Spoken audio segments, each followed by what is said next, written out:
کیوں؟ کیونکہ اکثر لوگ سمجھتے ہیں کہ یہ نئی دلہن بہو آئی سو پورے گھر کی کام والی ہے، اور ویسا سلوک ہونے سے عورت کا مقام جو اللہ تعالیٰ نے اسلام میں معزز بنایا، آج سارا سوسائٹی اس کو اعزاز دینے کے بجائے رسوائی کر دیتا ہے۔ تو یہ عورت جب اپنے بیٹے پیدا ہوتے، کیا ان کو صحیح زندگی دے سکتی ہے جب وہ خود ٹوٹی ہوئی؟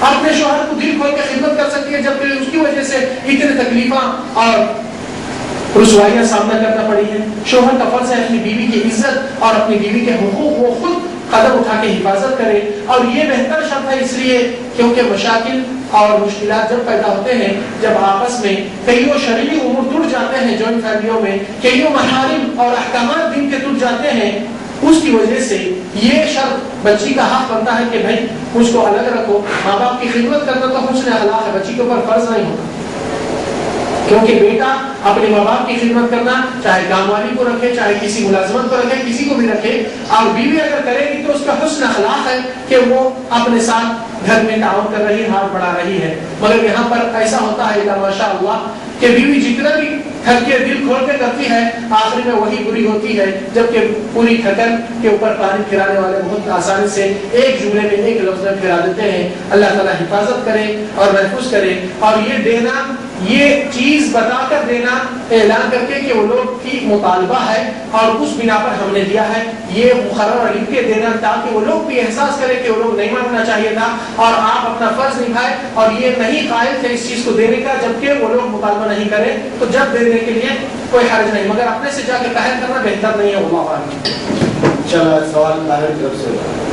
السلام علیکم ورحمۃ اللہ وبرکاتہ۔ میرا نام عبد القدیر ہے۔ آج کل ہمارے معاشرے میں نکاح کی جب دعوت آتی ہے تو گھروں میں شروع ہو جاتا کہ انہوں نے تولہ سونا دیے تھے، ہم کیا دینا ویسے دینا، پھر اس کے بعد جماعتوں کا سلسلہ شروع ہے۔ کیا اللہ کے نبی کریم صلی اللہ علیہ وسلم اور صحابہ کے دور میں بھی یہ تحفے اور جماعتیاں وغیرہ ہوتے تھے یا نہیں ہوتے؟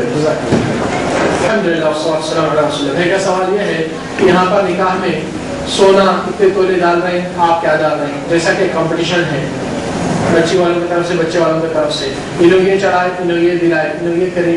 یہ معاملات کب پیدا ہوتے ہیں؟ جب سنت مصطفیٰ چھوڑے جانا ہے۔ طریقہ نبی صلی اللہ علیہ وسلم کا النکاح من سنتی، نبی کی سنت ہے نکاح، تو نبی کے طریقے سے نکاح کیجیے، دوسرا حصہ مت بھولیے، آپ نے منمانی نہیں کرنا ہے اس میں بھی۔ تو یہاں پر جتنے بھی دوسرے دعوتیں ہوتے ہیں، منجے، ساچکا، مختلف چیزاں، نہ جانے کتنا فضول خرچ اسراف میں جاتے ہیں، شیاطین کو اپنے بھائی چارگی میں لے لیتے ہیں، اور وہ چیز نہیں بننا چاہیے۔ ایمان والوں کا گھر ایمان سے ہی آباد ہونا چاہیے، اور یہ رسم و رواجات کو اسلام کی نقطہ نظر سے دیکھیں گے تو جائز قرار نہیں مل سکتا ہے، کیونکہ اللہ کے نبی صلی اللہ علیہ وسلم جس چیز کو آسان کرو بولے، آج ہم اس کو مشکل اور طور طریقے اور رسم و رواجات کو ایک ایسا فرضیت کا حکم دیتے ہیں جیسا کہ ایک فرض چیز نازل ہوئی قرآن سنت میں، جبکہ ویسا نہیں۔ تو دین کے احکامات کو تبدیل کرنا اور نبی کے طریقے کو ہٹانا، تحفے دینے میں کوئی حرج نہیں۔ تحفہ تو خیر انسان خوشی کے پیغام میں نبی صلی اللہ علیہ وسلم تحفہ دینا پسند بھی کرتے تھے، مگر اس میں کوئی حرج نہیں۔ اور سب سے اہم چیز کہ رسم و رواجات کے حصوں میں وہ چیز کے بجائے ایک دعوت دینا کہ بھائی آپ لوگ جو یہ رسم کر رہے ہیں یا منجے کر رہے ہیں یا فلان کر رہے ہیں، اتنے خرچ کے بجائے مختصر طور سے ایک مال، وہ رقم جو خرچ ہونے والا ہے اس کا آدھا رقم جمع کر کے کسی غریب بچے کی شادی کر دیجیے، کتنا آپ کو ثواب ملنے والا ہے۔ اور اگر آلریڈی ایک اور تجویز بھائی نے ہمیں دیا تھا اور بتایا تھا کہ بھائی جب آپ معیاری شادی اپنے آپ کو سمجھ رہے ہیں اور اتنا خرچ کر رہے ہیں تو ایسا کیوں نہیں بناتے ہیں جبکہ آپ کے مالدار اور بہت معیاری معزز خاندانوں کی دعوت ہو رہی ہے کہ وہاں پر ایک باکس جمع کر لیجئے اور کہہ دیجئے کہ ہمیں تحفے کی ضرورت نہیں، بس برائے کسی خواتین اور غریب بچوں کی شادی میں حصہ لیجئے، وہی پیسہ جمع کیجئے۔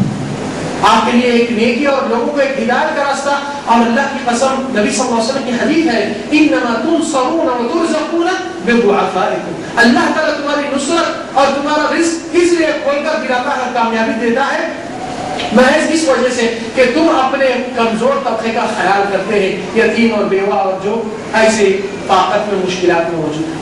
تو کہنے کا مقصد کہ فضول رسوم اور رواجات کی بجائے اسلام کی بنیاد کو دیکھیں اور اللہ کے رسول کے طریقے کو اپنائیں اور اس غلط چیزوں میں حصہ لینے سے اپنے آپ کو پرہیز کریں. اللہ اکبر. انشاءاللہ اگر آپ دو سوال ہوں گے، ایک بھائی کی طرف سے اور ایک بہن کی طرف سے، اس کے بعد انشاءاللہ یہ سوال جو آپ کا سلسلہ ختم ہو جائے.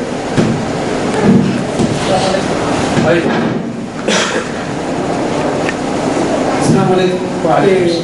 جوڑن کی رسم جو تقریب میں لیتے ہیں، تقریب کرتے ہیں، امام وہاں شریک ہو گئے تو شریک ایسا کیا مسئلہ ہے اس کا؟ کیا ہوگا؟ جوڑن کی رسم جو لیتے ہیں شادیوں میں معلوم ہے تو نہیں جا رہے، اگر نہیں معلوم ہے چلے گئے ایسا. جزاک اللہ خیر. آپ بول رہے تھے شادی میں کبھی کیا ہوتا ہے ہمیں پتہ نہیں، دعوت آ جاتی ہے صرف، تو آپ جا کر وہاں سے پوچھئے بچی والوں سے، بچی کا والد تو رہتا ہے اور یا جو بھی ان کے سرپرست ہے کہ بھئی آپ لوگ کے حالات کیا ہے اور آپ لوگ کے ساتھ کیا یہ ہے، تو بھلائی کا حکم اسی وقت دینا ضروری ہے. کیونکہ آپ جاننے کے بعد خاموشی اختیار کریں گے تو آپ کا تعمیری پہل نہیں ہو سکتا. ہماری امت تعمیری پہل کرنے والی ہے اور جب یہ پہل سے پیچھے رہ جاتی ہے امت کا تدمیری معاملہ ہو جاتا ہے. تو آپ کو نہیں معلوم ہے، خیر کی نیت سے جائیے، جو چیز غلط بھی کی اس کے لیے حق کی بات کہنا ضروری ہے. کیوں معلوم نہیں ہے آپ پوچھ لیے تو بعد میں بچے کے والد بچے کو خود کہہ دیجیے کہ بھائی یہ چیز ہوئی سو اچھی بات نہیں ہے، آپ تھوڑا سا ان کو کم کیجیے یا ان کی مدد کیجیے آپ اپنے طرف سے. کیونکہ بعض ایسے نوجوان بھی ماشاءاللہ سے ایسی شادی کر رہے ہیں بہت قابل فخر ہے. نوجوان لڑکا ہے، اس کو معلوم ہے کہ ماں باپ اپنے طور طریقے سے رسم و رواج سے کرتے ہیں اور لوگ مطالبے کے بغیر ماں باپ کی فطرت سے وہ بچہ واقف تھا کہ لوگ خاموش نہیں بیٹھیں گے، تو بیچارہ اپنا 1 لاکھ 1.5 لاکھ رقم جا کے بچی والوں کو دے چکا ہے راز میں اور کہنے لگا آپ کو اس سے خرید کے ماں باپ کے سامنے پیش کرو. حالانکہ وہ قائل نہیں تھا اس چیز کا، مگر ماں باپ کی فطرت سے واقف ہونے پر چلو بھائی ایک نیک بچی ہے اس لیے نکاح کر رہا ہوں، نے تو یعنی وہ چیزوں کی تلاش نہیں تھی، مگر اس نے ایسی قدم اٹھائی کہ زندگی بھر کسی کو معلوم نہیں مگر اللہ تعالیٰ کو اس کا زندگی میں خیر و برکت دلا رہا ہے اور بہت کچھ مال ہو رہا ہے ماشاءاللہ. جزاک اللہ خیر. تو پوچھ کر آپ کی بات بولنا ضروری ہے. شاید سوال بولے شادی کے بعد میں الگ جو رہتے ہیں تو قرآن سنت کے طریقے سے الگ رہ سکتے ہیں. الگ رہنا میں بولا کہ شرط رکھ لی بچی تو شرط کو نبھانا ضروری ہے، کیونکہ اکثر مشکلات یہاں پر انشاءاللہ یہ درس ابھی کیونکہ مختصر تھا، ہمارے پاس گھر کے اندر رشتے ننن سسرا اور یہ لوگ کے کیا حق بنتے بھاؤ کے اوپر اور بھاؤ کے کیا فرائض انجام ہے، یہ چیزوں کو کوئی ذکر نہیں کرتا، جبکہ مشکلات پورے گھروں میں یہ چیز ہے. یہ بھی ایک مجرمانہ عمل ہوتا ہے جس کا جرم سے کوئی توبہ نہیں کرتا، اس کے بارے میں حلقہ آنے والا ہے انشاءاللہ، تو وہ تفصیل انشاءاللہ ہم کریں گے. جو ازدواجی زندگی کے اندر معاملات ہوتے ہیں انشاءاللہ وہ چیز کا سبجیکٹ آئے گا. اور یہاں پر ایک آخری سوال ہے. جزاک اللہ. ایک سوال ہے کہ اگر کوئی بچی شادی کرنے کے بعد اپنے شوہر سے حالات کو دیکھ کر مطالبہ کرتی ہے کہ مجھے الگ گھر میں رکھو، کیا وہ گنہگار ہوتی ہے؟ کیونکہ حقیقت میں یہ موضوع آنے والے سبجیکٹ میں ذکر کرتے تھے مگر یہ خاتون نے یہ سوال کر دیا. تو پہلی چیز شوہر بیوی کی زندگی ایک دو پارٹنر کی ہے جن کا انڈرسٹینڈنگ اور مسائل وہ دونوں ایک سمجھوتا کر لے کے اپنی زندگی جی سکتے ہیں جب تک کہ باہر کا کوئی انٹرفیئر نہیں ہوتا ہے.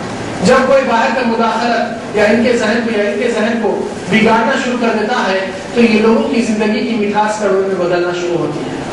اور شخص کو چاہیے کہ انسان اپنی زندگی میں بیوی کوئی چیز کا مطالبہ کر رہی ہے تو کچھ وجہ سے تو کرتی ہی نہیں.